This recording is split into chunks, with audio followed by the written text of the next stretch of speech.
నమస్తే, welcome to our channel. నేను మీ ప్రియాంకారావు. ఈరోజు ఆగస్ట్ 1 భోగాపురం ఎయిర్పోర్ట్ లాంచ్ అయింది. కొబ్బరికాయ కొట్టింది, గుమ్మడికాయ కొట్టింది ఎవరు అంటే నారా చంద్రబాబు నాయుడు గారు అని చెప్పేసి ఆయనే ప్రత్యక్షంగా చెప్పారు. అండ్ మోడీ గారి సారథ్యంలో ఈ రోజు ఇది కంప్లీట్ అయింది. కానీ ఇందులో చాలా అంశాలు చాలా హైలైట్ అవుతున్నాయి. దింసా నృత్యం కావచ్చు, పవన్ కళ్యాణ్ గారి ఎమోషనల్ స్పీచ్ కావచ్చు, ఇలా ఉత్తరాంధ్ర జనాలు అంటే ఎప్పుడూ కూడా కని విని ఎరుగని రీతిలో ఆ జన సమూహం అనేది చూసి అందరూ కూడా ఆశ్చర్యపోయారు. వీళ్ళంతా కూడా ఇంత ఆనందంగా ఉన్నారని. కానీ ఇక్కడ మరొక హైలైట్ ఏంటి అంటే నరేంద్ర మోడీ గారు ఆయన రావడమే కాదు, వస్తున్నప్పుడు ఎంత ఆనందంగా వచ్చారో వెళ్తున్నప్పుడు ఆ ఆనందాన్ని రెట్టింపు చేసుకొని మరి ఆయన ఢిల్లీ పయనమయ్యారు. మరి ఈ ఆనందం వెనుక కారణం ఏంటి తెలుసుకుందాం. మనతో పాటు సీనియర్ జర్నలిస్ట్ సిఎస్ రావు గారు ఉన్నారు, ఆయన అడుగుతాం. నమస్కారం సార్. నమస్తే. మోడీ గారు ఏపీకి వస్తున్నంత సేపు కూడా అనేక టెన్షన్స్ మధ్య ఉన్నారు. వస్తున్నప్పుడు కూడా ఆయన పెదాల మధ్య చిరునవ్వు అలానే ఉంది. కానీ వెళ్తున్నటప్పుడు మాత్రం ఆ ఆనందం రెట్టింపయ్యి ఫుల్ జోష్లో ఆయన ఢిల్లీకి పయనమయ్యారు. ఈ జోష్కి రీజన్ ఏంటి? రెండు కారణాలు ప్రధానంగా చెప్పుకోవచ్చు. ఒకటి రాజకీయపరమైనటువంటి కారణం, మరొకటేమో ఉత్తరాంధ్రకు సంబంధించినటువంటి అభివృద్ధి. ఆ అభివృద్ధి 2047 ఆయన ఏదైతే అనుకుంటున్నాడో వికసిత్ భారత్, దాంట్లో ఒక భాగంగా పరిగణించి ఆయన సంతోషపడి ఉండొచ్చు. సో ఒకటి రాజకీయ కారణం. ఏంటి రాజకీయ కారణం? రాజకీయంగా మనం మాట్లాడుకుంటాం. రాజకీయంగా ఏమి జోష్ ఆయనకు ప్రత్యేకంగా వచ్చింది ఈ కార్యక్రమం ద్వారా అని చెప్పేసి మనం కనుక విశ్లేషణ చేసుకుంటే, వాస్తవంగా ఢిల్లీలో గత నెల రోజుల నుంచి జరుగుతున్నటువంటి పరిణామాలు జనరల్గా ఏ నాయకుడికైనా చికాకు కలిగిస్తాయి. కానీ నరేంద్ర మోడీ గారి ఫేస్లో ఎక్కడా కూడా అసహనం కానీ, చికాకు కానీ, ఆందోళన కానీ ఇలాంటివేమీ కనిపించవు కూడా, కనిపించనివ్వరు కూడా ఆయన. కానీ ఆ ప్లేస్లో ఎవరున్నా కానీ ఖచ్చితంగా ఇంటర్నల్గా ఎంతో కొంత అలజడి అయితే ఒకటి ఉంటుంది. అలజడి అనుకోండి, అసహనం అనుకోండి, లేదంటే ఏదో ఒకటి చికాకులు అనుకోండి, ఏదో ఒకటి ఉంటుంది. అఫ్కోర్స్ నరేంద్ర మోడీ గారు ఎంత స్థితప్రజ్ఞుడు అయినప్పటికీ ఆయన కూడా ఒక మనిషే కదా, డెఫినెట్గా అలజడి ఉంటుంది. దానికి విరుగుడు లేదంటే మందు ఉత్తరాంధ్రలో ఇవాళ భోగాపురం ఎయిర్పోర్ట్ ప్రారంభోత్సవం జోష్నిచ్చింది అని చెప్పేసి అనుకోవచ్చు. ఎందుకంటే గిన్నీస్ రికార్డు, గిరిజన మహిళలు అందుట్లో గిన్నీస్ రికార్డు, అది చూస్తే ఎవరికైనా గూస్ బంప్స్. 13,750 మంది ఒకేసారి నృత్యం అంటే 13,750 మంది ప్లస్ గిరిజన మహిళలు. అవును.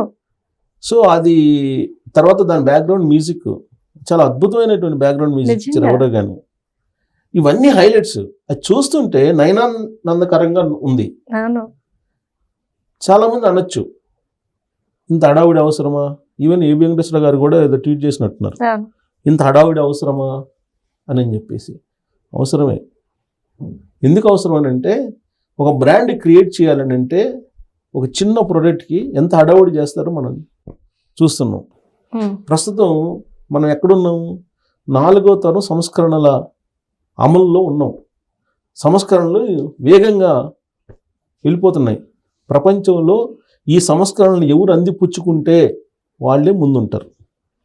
ఇది చంద్రబాబు నాయుడు గారికి తెలుసు, నరేంద్ర మోడీ గారికి తెలుసు బాగా. ఇంత హడావుడి చేయకపోతే ఏదో పూర్తి అయిపోయిందని చెప్పేసి నరేంద్ర మోడీ గారు ఢిల్లీ నుంచి వర్చువల్గా ఓపెన్ చేసేసాడు అనుకోండి, దీని గురించి ఎంతమందికి తెలిసిండేది? ఎంతమంది కాన్సన్ట్రేషన్ చేసిండే వాళ్ళు? కానీ ఇవాళ ప్రపంచం మొత్తం చూసింది ఉత్తరాంధ్ర వైపు. శ్రీ అల్లూరి సీతారామరాజు అంతర్జాతీయ ఇంటర్నేషనల్ విమానాశ్రయం ప్రారంభం అయ్యింది అనేది ప్రపంచం మొత్తం తెలిసింది. సింగిల్ డేలో తెలిసింది. ఎందుకు తెలిసింది? ఆ స్థాయిలో దానికి హైప్ ఇచ్చారు. హైప్ ఎందుకు ఇవ్వాల్సి వచ్చింది? మన ప్రొడక్ట్ని లేదా మన రాష్ట్రాన్ని ప్రపంచ స్థాయిలో గుర్తింపు తీసుకురావాలంటే చేయాల్సిందే. లాస్ట్ టైం అంతర్జాతీయ యోగా దినోత్సవం పెట్టారు. అప్పుడు కూడా అన్నారు 100 కోట్లు అవసరమా, ఇన్ని కోట్లు ఖర్చు పెట్టి అవసరమా అని. నరేంద్ర మోడీ గారు వచ్చి అంతర్జాతీయ యోగా దినోత్సవం అక్కడ చేస్తే ప్రపంచం మొత్తం వైజాగ్ వైపు చూసింది. గూగుల్లో ఎంతమంది సెర్చ్ చేశారో రికార్డు ఉంటుంది. వైజాగ్ గురించి అప్పట్లో అంతర్జాతీయ యోగా దినోత్సవం జరిగినప్పుడు. అప్పుడు బ్రాండ్ క్రియేట్ అయిందా? ఖచ్చితంగా. వైజాగ్ అంటే తెలియని వాళ్ళకి కూడా తెలుసు. వైజాగ్ అంటే తెలియనటువంటి వాళ్ళు ఉంటారు, ప్రపంచంలో చాలామంది ఉంటారు. వాళ్ళందరూ అంతర్జాతీయ యోగా దినోత్సవం వైజాగ్ కేంద్రం అని అంటే ఏంటి వైజాగ్ అనేది సెర్చ్ చేస్తారా? ఇవన్నీ తెలియనటువంటి వాల్యుబుల్ ఐడియాస్ ఇవన్నీ. సో కాబట్టి ఇప్పుడు కూడా భోగాపురం ఎయిర్పోర్ట్, ఇంటర్నేషనల్ ఎయిర్పోర్ట్కి ఇంత హైప్ అవసరమా? గిన్నీస్ రికార్డ్స్ అవసరమా? గిన్నీస్ రికార్డ్స్ వచ్చేలాగా డ్యాన్స్ వేయించాలా? ఇవన్నీ మాట్లాడే వాళ్ళు ఉన్నారు. వాళ్ళకి నచ్చకపోవచ్చు, కానీ ఇవాళ ప్రపంచంతో పోటీ పడటానికి అన్ని రాష్ట్రాలు ముందుకెళ్తున్నాయి. రేవంత్ రెడ్డి గారు తెలంగాణ ముఖ్యమంత్రి ఏమంటున్నారు? నాది నెంబర్ 1 రాష్ట్రం, నాకు పక్క రాష్ట్రాలతో కదా పోటీ, నాకు ప్రపంచంతో పోటీ, ప్రపంచంలో ఉండే దేశాలతో పోటీ అంటున్నాడు ఆయన. ఎందుకు అంటున్నారు? ఫ్యూచర్ సిటీని చూపిస్తున్నాడు. ఎందుకు చూపిస్తున్నారు? మహారాష్ట్ర, బాంబే ఉంది కదా, మరి వాళ్ళు ఎందుకు చూపిస్తున్నారు? వాళ్ళు కూడా అట్నే ఫోకస్ చేస్తున్నారు కదా. గిఫ్ట్ సిటీ పెట్టారు గుజరాత్లో, ఎందుకు పెట్టారు? దాన్ని ఎందుకు హైలైట్ చేస్తున్నారు? సో ఇప్పుడు నడుస్తున్నది సంస్కరణల యుగం. సంస్కరణలు 4వ తరం సంస్కరణలు జరుగుతున్నాయి. ఈ ఆర్థిక సంస్కరణల్లో పెట్టుబడుల్ని ఆకర్షించడం, అభివృద్ధిని పరుగు పెట్టించడం, ఆ ఫలాల్ని పేదలకి సరిగ్గా పంచలేకపోతే అప్పుడు ఇబ్బంది పడాలి.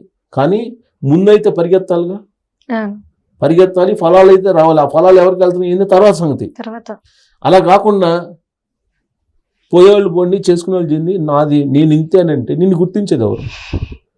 ఇవాళ సమాజంలో నువ్వు ఏ కారు వేసుకొని వచ్చావు అనే దాన్ని బట్టి నీకు గుర్తింపిస్తున్నారు. ఒక మ్యారేజ్కి వెళ్ళావు అనుకోండి, మీరు వీడు ఏ కారు వేసుకుని వచ్చారు, వీడు ఏ డ్రెస్ వేసుకుని వచ్చాడని చూసి వాడికి వాల్యూ ఇస్తున్నాడు. అతను గోల్డ్ మెడలిస్ట్ అయి ఉండొచ్చు, కానీ నువ్వు చినిగిన జుట్టుతోనూ క్యాజువల్ బట్టలతోటి మామూలుగా నడుచుకుంటూ ఆటోలో దిగావు అనుకోండి, ఎవడు నడుచుకునే పరిస్థితులు లేవు ఇవాళ. సో పరిస్థితులకు అనుగుణంగా ఇవ్వాలి. అలానే ఆ ఏర్పాట్లు, భారీ ఏర్పాట్లు, ఆ సమన్వయం, ఇవన్నీ చంద్రబాబు నాయుడు గారికి అలాగే కూటమి నేతలకు ఖచ్చితంగా నరేంద్ర మోడీ గారు థ్యాంక్స్ చెప్పుంటారు. ఎందుకంటే ఢిల్లీ నుంచి వచ్చినటువంటి ఆయనకి ఒక పెద్ద బిగ్ రిలీఫ్ అయి ఉంటుంది ఈ కార్యక్రమం. కారణం ఏంటంటే అక్కడ నృత్యం కానీ లేదంటే ఎయిర్పోర్ట్కి సంబంధించి ఇంటీరియర్స్ అబ్జర్వ్ చేస్తే ముగ్గులు, ఉత్తరాంధ్రకు సంబంధించినటువంటి కళాఖండాలు, మొత్తం ఆంధ్రప్రదేశ్కు సంబంధించినటువంటి సంస్కృతి సాంప్రదాయాలన్నీ కూడా అక్కడ నిక్షిప్తం చేశారు.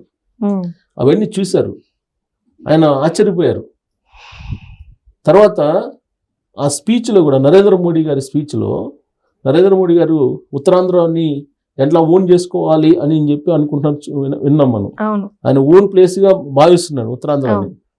ప్లస్ నరేంద్ర మోడీ గారి నాయకత్వాన్ని, నరేంద్ర మోడీ గారి విజన్ని, నరేంద్ర మోడీ గారి పరిపాలనని చంద్రబాబు నాయుడు గారు ప్రశంసించారు. అంటే ఎందుకు మనం చంద్రబాబు నాయుడు గారి గురించి మనం ప్రస్తావించుకుంటున్నాము? నరేంద్ర మోడీ గారు నేను చంద్రబాబు నాయుడు గారిని ఫాలో అయ్యేవాడిని, నాకు టెక్ గురు చంద్రబాబు నాయుడు గారు అన్నారు. అలాంటి టెక్ గురు నరేంద్ర మోడీ గారిని ప్రశంసించారు. మరి నరేంద్ర మోడీ గారికి జోష్ ఇవ్వదా? అంతేగా, డెఫినెట్గా ఇస్తుంది. సో ఇంకొక పక్క పవన్ కళ్యాణ్ గారు ఏమన్నారు?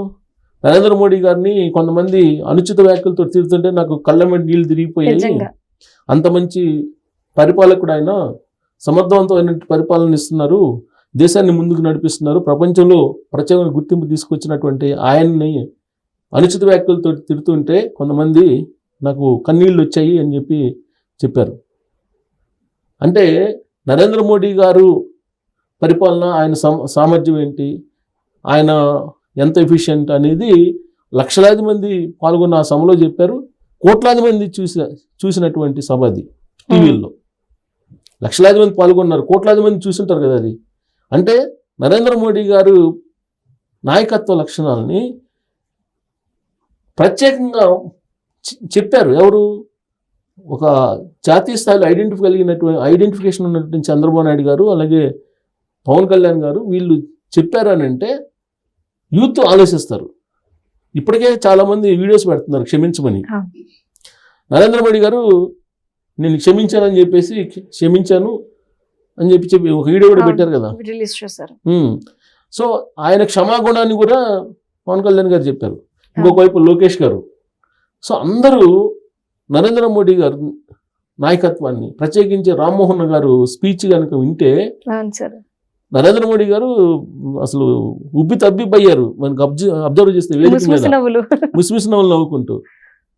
అంటే ఆ జోష్ అనేది ఈ తీసుకొచ్చారు 4 రోజుల పాటు ఆయన పడినటువంటి ఒక ప్రెజర్ ఏదైతే ఉందో దానికి ఖచ్చితంగా రిలీఫ్ అయ్యేలాగా ఉంది ఆ సభ ఆయనకి. రైట్. సో దాంతోపాటు ఇంకా ఈయన రామ్మోహన్ గారు ఆయన హిందీలో ఆయన మాట్లాడటం కానీ, ఉత్తరాంధ్రకు సంబంధించినటువంటి పబ్లిక్ ఎలా ఉంటారు, ఉత్తరాంధ్ర ఏరియా ఎలా ఉంటుంది, ఉత్తరాంధ్ర వలసలు ఎలా ఉంటాయి, ఇప్పుడు ఉత్తరాంధ్రకే ఇతర ప్రాంతాల నుంచి వలస వచ్చేటువంటి పరిస్థితికి ఉత్తరాంధ్రాన్ని తీసుకురావడానికి నరేంద్ర మోడీ గారు, చంద్రబాబు గారు చేసినటువంటి కృషి, ఇవన్నీ చెప్తూ ఉంటే 2047 విజన్గా మేము వెళ్తాము, నరేంద్ర మోడీ గారి నాయకత్వంలో మేము ఉంటామని చెప్పి చెప్తూ ఉంటే అది జనరల్గా ఏ నాయకుడికైనా కిక్కిస్తుంది. సో ఇప్పుడు నరేంద్ర మోడీ గారికి కూడా డెఫినెట్గా ఉత్తరాంధ్ర ఈ భోగాపురం ఎయిర్పోర్ట్కు సంబంధించిన ప్రారంభోత్సవం ఒక పెద్ద ఒక జోష్, ఒక కిక్, ఒక మర్చిపోలేనటువంటి ఈవెంట్గా ఆయనకి మిగిలిపోద్ది. ప్లస్ ఇంకోటి ఏంటంటే ఇది ఆంధ్రప్రదేశ్కి ఖచ్చితంగా ఒక పెద్ద మణిహారం. రైట్.